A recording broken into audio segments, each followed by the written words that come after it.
La escena no era mía. Me pidieron que me sentara en la primera fila. Esa debió ser mi primera señal de que algo no estaba bien. Odio ser el centro de atención. Todos en Tecnovanguardia lo sabían. 17 años construyendo la columna vertebral de la empresa. Y ni una sola vez pisé ese escenario de cristal, a menos que alguien me rogara que explicara el sistema CryptoRed a un cliente confundido. Pero esa mañana, al deslizarme en la primera fila de la reunión general, encontré una tarjeta en mi asiento reservado a Amara Velázquez.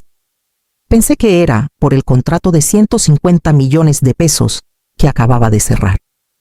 Ese trato me tomó 2 años, 3 países y una emergencia médica para concretarlo. No se lo había contado a casi nadie del equipo. Imaginé que lo anunciarían hoy, algo cálido, corporativo, seguido de un aplauso educado. Las luces se atenuaron. El director general, Esteban Quirós, estaba de viaje, dijo el presentador.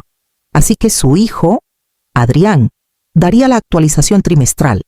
Esa fue la segunda señal. Adrián Quirós no estaba hecho para actualizaciones. Estaba hecho para jugar golf y dar discursos que no necesitaban tener sentido.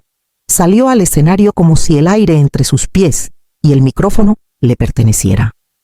Con los ojos brillando con esa sonrisa que él creía que era carisma, antes de empezar dijo, ajustándose el puño de la camisa con una pausa teatral, un reconocimiento especial. Sentí mi nombre formándose en el aire. Amara Velázquez anunció. Aplausos educados. Mis compañeros se giraron hacia mí, algunos ya sonriendo. Me puse de pie.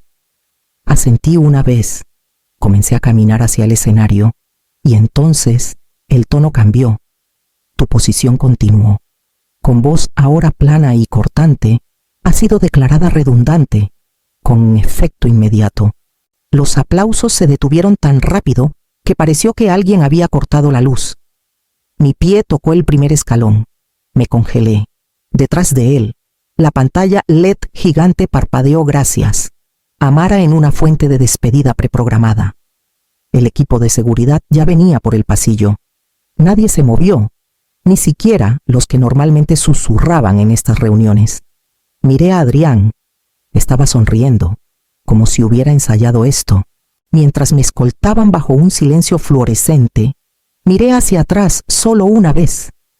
2 de mis subordinados directos tenían las manos a medio levantar, atrapados en un aplauso, confundidos, avergonzados, congelados, 10 pisos más abajo. Mi teléfono vibró. El primer cliente ya había cancelado. Cuando Tecnovanguardia era solo 4 pisos de caos a medio cablear, me sentaba detrás de un escritorio manchado de café, junto a un rack de servidores parpadeante, reescribiendo el futuro. No había paredes de cristal entonces, ni terrazas en la azotea, ni libretas con el logo de la empresa. Solo sillas de segunda mano, bombillas quemadas y gente demasiado cansada para fingir que no tenía miedo.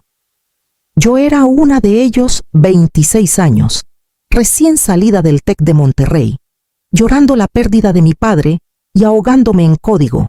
Me dieron un concepto vago y una fecha límite imposible: construir un sistema que manejara el cumplimiento en tiempo real en 5 continentes sin colapsar bajo demandas legales. Ese sistema se convirtió en CryptoRed. La primera versión funcionaba con parches y rezos. Lo cuidé a través de 5 fusiones y adquisiciones, 4 auditorías cibernéticas y una Navidad reescribiendo protocolos fiscales mientras mi madre me llamaba desde el hospital, preguntándome si llegaría a casa. Le dije que lo intentaría.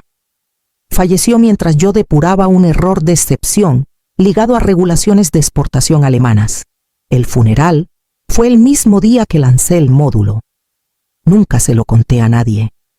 El sistema sobrevivió, creció. Incrusté en él más que solo código, me incrusté a mí misma. CryptoRed no operaba con credenciales estáticas, evolucionaba. Seguía el ritmo conductual de los usuarios, clave mi forma de teclear. Cómo priorizaba anomalías, cómo estructuraba árboles lógicos, me aprendió. Nadie lo sabía. Nunca lo documenté, Nunca lo presenté, no porque escondiera algo, sino porque entendía qué pasaría si alguien intentaba reemplazarme con ambición en traje. Adrián llegó 6 años después, ya usando zapatos hechos a medida. Se aseguraba de pasar por mi oficina una vez por semana, siempre sonriendo como hombre que piensa que el carisma es un atajo. Enséñame cómo funciona, decía, golpeando la consola como si fuera un juguete. Yo asentía. Decía algo vago y volvía al trabajo. Él pensaba que lo estaba bloqueando. La verdad era más simple: no puedes explicar un idioma a alguien que nunca se molestó en aprender el alfabeto. Arriba. Los servidores estarían encendidos ahora, alertas de error, retrasos en autenticación, conexiones fallidas. No porque el sistema estuviera roto, porque me estaba esperando. El elevador zumbaba suavemente. Sus paredes de espejo reflejaban a una mujer que aún no decidía si sentirse humillada o furiosa. Me quedé quieta, con las manos a los lados, viendo cómo los números de los pisos descendían. 32, 31, 30. Entonces mi teléfono vibró. Una notificación, luego 2, luego 5, todas en segundos. No miré todavía. No necesitaba hacerlo. Algo dentro de mí ya lo sabía. Cuando finalmente bajé la vista, la primera alerta era de Clara, una representante senior de clientes en Bogotá. ¿Qué demonios pasa? No apareces en el registro de acceso. Estoy pausando todo hasta que hablemos. La segunda era peor. Extrayendo datos ahora. El sistema rechaza las nuevas credenciales de administrador. Se siente raro. Y la tercera, hemos revertido el pago.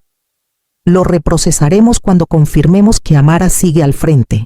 Para cuando salí al vestíbulo, 20 clientes se habían desconectado. Uno de ellos era el contrato de 150 millones de pesos que firmé el martes, tras 18 meses de negociaciones, 3 casi abandonos y una llamada de crisis a medianoche con su director financiero. Desaparecido. Así, sin más. Arriba. El equipo técnico estaría en caos. Los tableros no mostrarían una caída, ni una brecha, solo silencio, como una sala esperando una voz que ya no reconoce. Reiniciarían servidores, verificarían credenciales 3 veces, intentarían forzar el panel de administración. No entenderían nada, porque no era un error, era un rechazo. El sistema estaba intacto, pero la confianza se había roto. Para cuando llegué a la calle, mi bandeja de entrada estaba inundada, no solo con alertas, sino con nombres que no había escuchado en años. Un líder de proyecto en San José, un oficial de cumplimiento de una startup adquirida, un asesor legal al que una vez salvé de un desastre, con una sola línea de código enterrada en una cláusula de política. Todos preguntaban lo mismo. ¿Estás bien? No respondí. Silencié mi teléfono. Lo guardé en el bolsillo de mi abrigo y caminé media cuadra hasta el café, donde solía refugiarme cuando el edificio se sentía demasiado ruidoso. En la mesa de la esquina, la que nadie notaba, pedí un té negro sin azúcar y saqué un bolígrafo. Tenía un plano en mi bolso y ya no les pertenecía. Arriba, en el 4º piso, todo se estaba deshaciendo.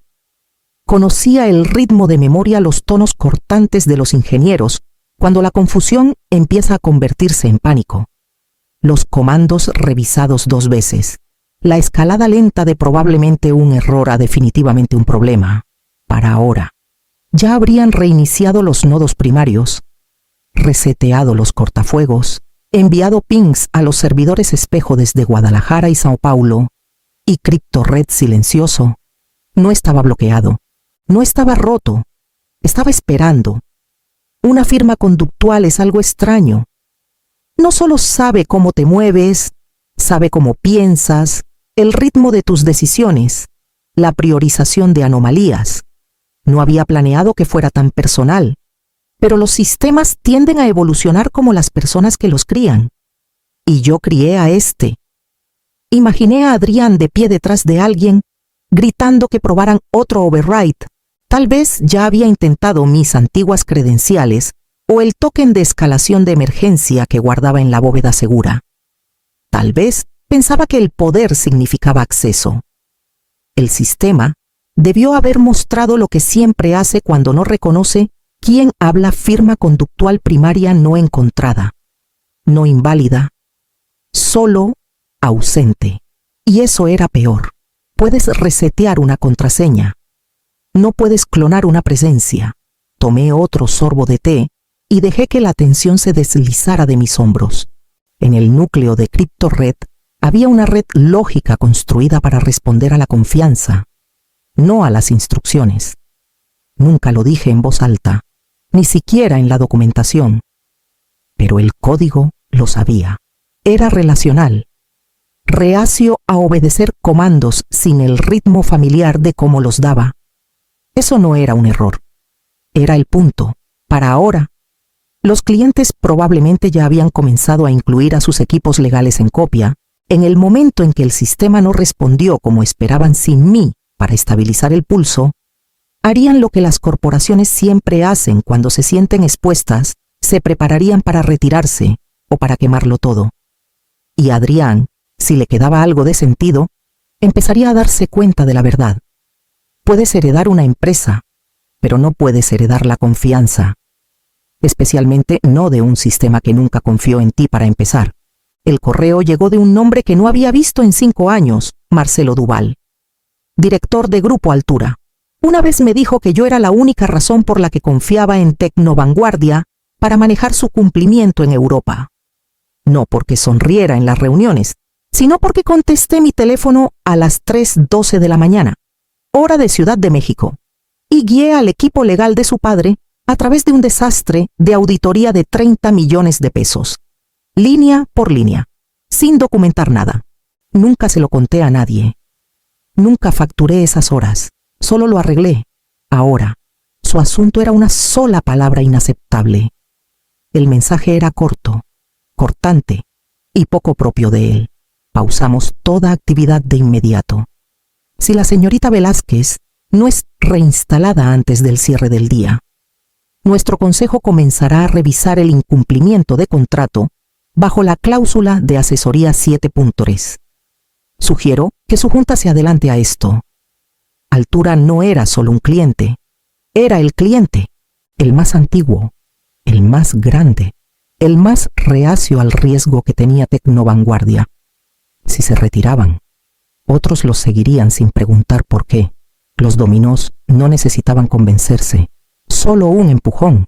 Marcelo lo había dado. Deslicé la pantalla.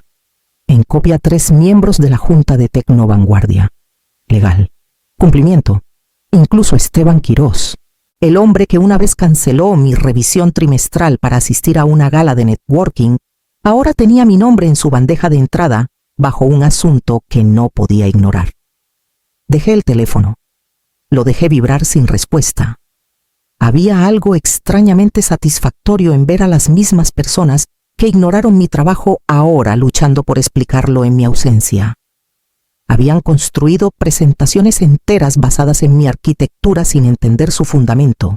La marcaron, la vendieron, se beneficiaron de ella.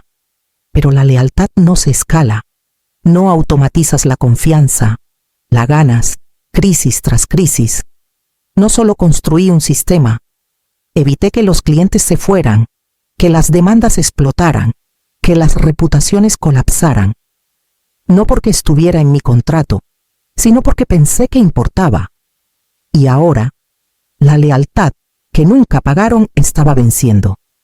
No a la empresa, no a la junta, a mí. Para cuando llegó la segunda tetera, dejé de contar los mensajes. Algunos eran frenéticos, ráfagas cortas de confusión o culpa velada. Otros eran más cuidadosos, como si intentaran no despertar a un animal dormido. Algunos intentaban sonar cálidos, como si fuéramos amigos que perdieron el contacto, no colegas que se sentaban frente a mí mientras me ignoraban. Un miembro de la junta, Álvaro Briceño, dejó un mensaje de voz. Nunca había llamado antes, ni una vez. Amara, necesitamos tu visión. Nadie más puede estabilizar el sistema. Sé que esto no es ideal, pero creo que podemos cambiar el tono aquí. ¿Cambiar el tono? Qué bonito. Dejé que el mensaje terminara sin responder. Luego volteé mi teléfono boca abajo y observé el vapor elevarse de mi taza. El poder no siempre se ve como una voz alzada o un asiento en la mesa. A veces es solo el conocimiento silencioso de que todo lo que se está saliendo de control tiene un hilo que lo sostiene unido, y ya no lo está sosteniendo. Al otro lado de la calle, alguien abría la reja de una librería. La ciudad avanzaba, imperturbable. Aún no sabían que había incorporado Vox Strata hace casi 4 meses. Una consultora solo de nombre, hasta anoche. La registré después de la tercera vez que Adrián intentó anular una auditoría de cumplimiento con dirección ejecutiva. No tenía un gran plan entonces.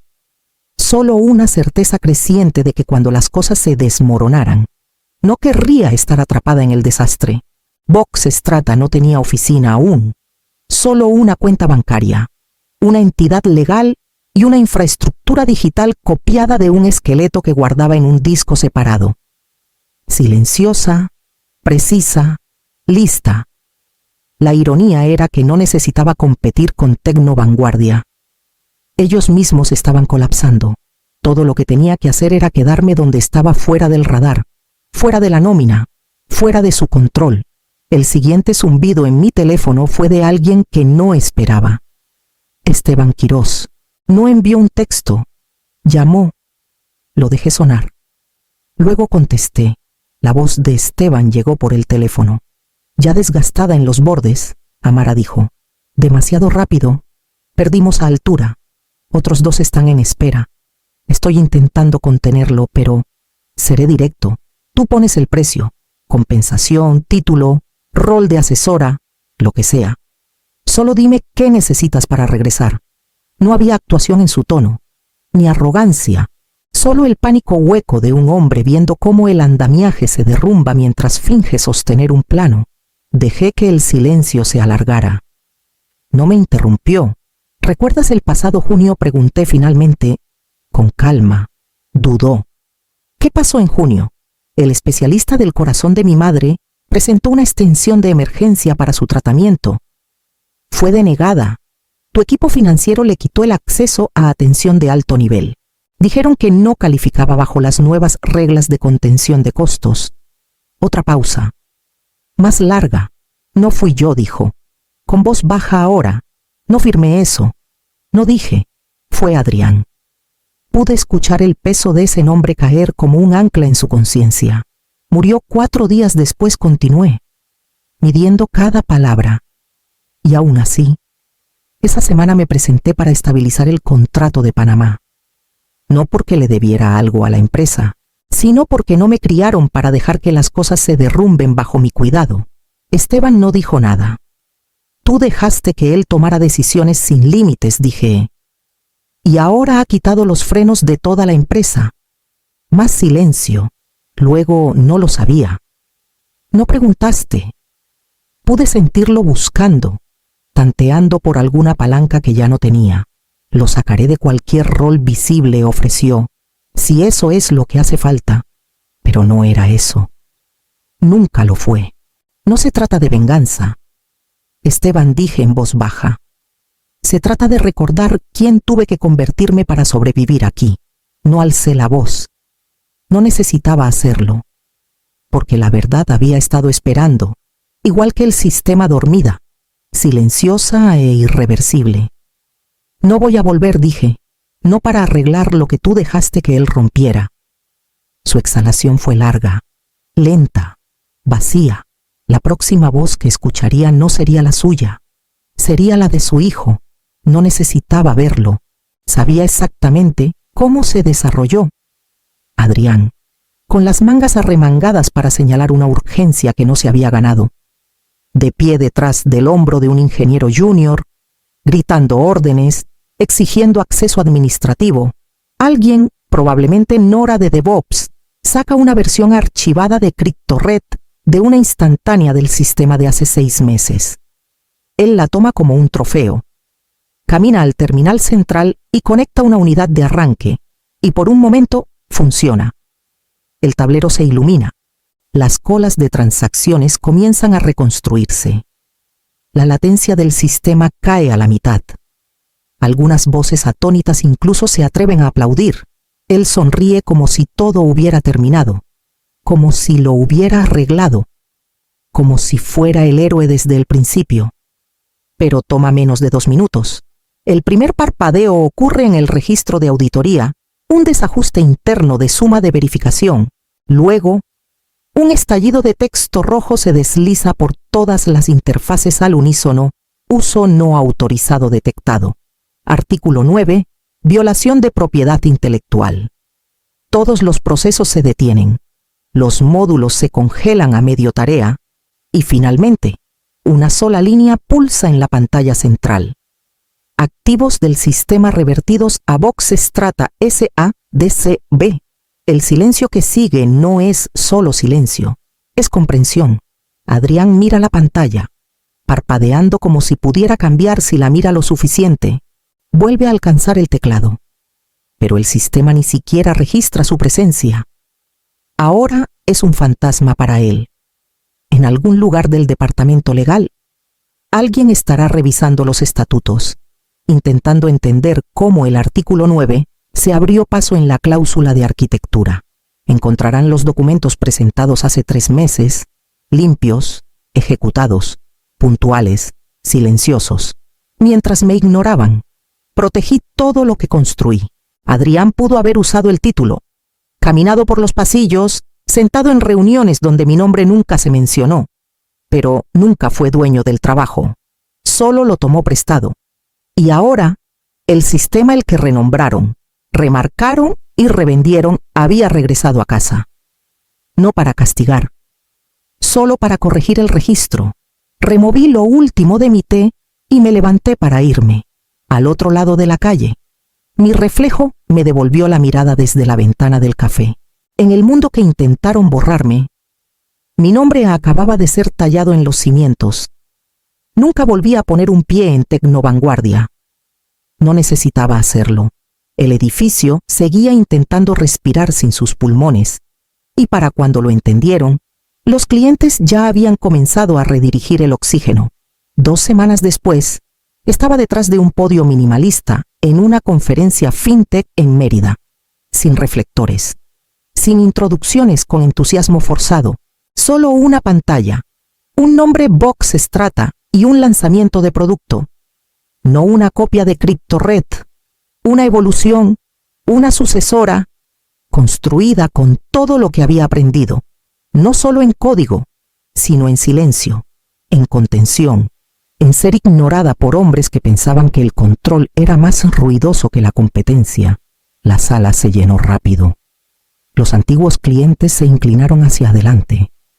Los inversionistas no preguntaron nada sobre Adrián o Esteban.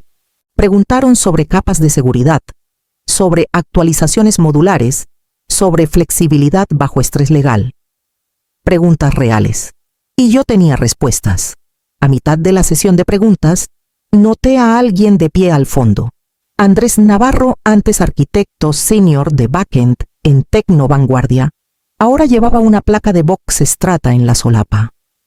Me asintió una vez, sutilmente. Gratitud sin palabras. A su lado, otros 2 de mi antiguo equipo. Uno había dejado Tecnovanguardia la semana pasada.